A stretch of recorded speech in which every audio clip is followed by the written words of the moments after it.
konflik antara TNI dengan Fretilin di Timor Timur sepanjang tahun 1975 sampai tahun 1998 berlangsung sengit. Tak jarang kerap terjadi aksi tembak-menembak antar kedua kubu. Fretilin yang merupakan pergerakan kemerdekaan Timor Timur selalu membuat usaha-usaha untuk mengeliminasi tentara Indonesia di sana. Usaha memerangi TNI oleh Fretilin rupanya membuat repot pemerintah Indonesia. Pasalnya, para milisi Fretilin amat mengenal medan pertempuran yang merupakan tanah kelahiran mereka.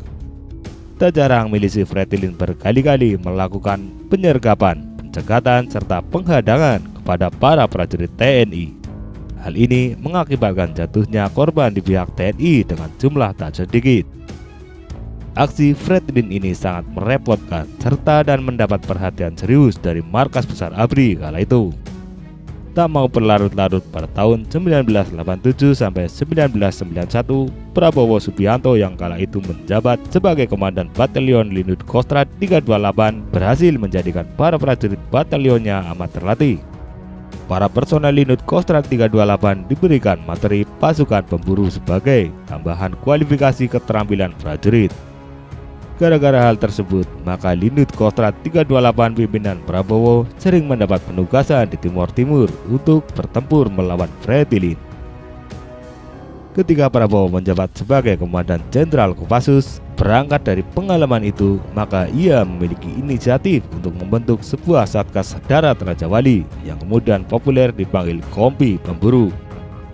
Pembentukan Satgas Raja Wali Kompi Pemburu ini dimaksudkan agar satuan infanteri biasa di Kodam-Kodam TNI AD memiliki kemampuan sebagai pasukan elit yang tahan banting. Namun hal itu urung dilaksanakan karena suatu hal. Tapi pembentukan Satgas Raja Wali Kompi Pemburu tetap dilangsungkan dengan komposisi 10 kompi. 10 kompi itu berisi 2 kompi para komando Kopassus, 3 kompi marinir, dan 5 kompi Batalion Infanteri TNI Angkatan Darat.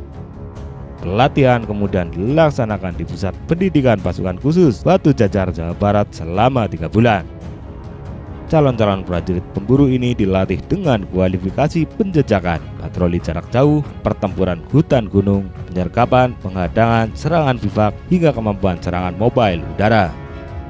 Jika lulus dalam pelatihan, maka setiap personel berhak menyandang brevet Raja Wali dengan 2 cakarnya memegang pedang dan di bawahnya terukir tulisan pemburu. Pelatihan yang berat dan intens ini akhirnya menunjukkan hasil yang luar biasa ketika di lapangan. Satgas Raja Wali Kompi Pemburu langsung diterjunkan di medan pertempuran Timor Timur. Pola pergerakan Kompi Pemburu TNI ini amat dinamis dan terus bergerak, menjejak serta memburu hingga tuntas. Setidaknya membuat gerombolan pengacau keamanan Fretilin ciut jadinya. Dengan taktik jaring laba-labanya, yakni unit bergerak dalam 4 poros saling melindungi. Tiap poros ada 1 grenadier sebagai senjata penghancur, seakan membentuk pola jaring laba-laba. Dijamin musuh yang masuk killing ground, taktik tersebut akan tewas dihabisi oleh Satgas Raja Wali Kompi Pemburu. Meski akhirnya hanya bertugas beberapa tahun di Timor Timur, kehadiran Satgas Raja Wali membuat moral bertempur milisi Fretilin ambruk dan merosot tajam. Bahkan ada kesaksian dari mantan milisi Fretilin setelah Timor Timur merdeka dari Indonesia. Ia menyatakan jika dulu kelompoknya bertemu dengan Kompi Pemburu Raja Wali, maka sebisa mungkin untuk menghindar, jangan kontak senjata karena dipastikan akan kalah. Satgas Raja Wali Kompi Pemburu kemudian dibubarkan setelah selesainya konflik Timor Timur.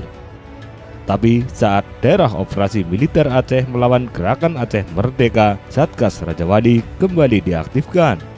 Dan Kompi Pemburu inilah cikal bakal dibentuknya pasukan Raider TNI Angkatan Darat.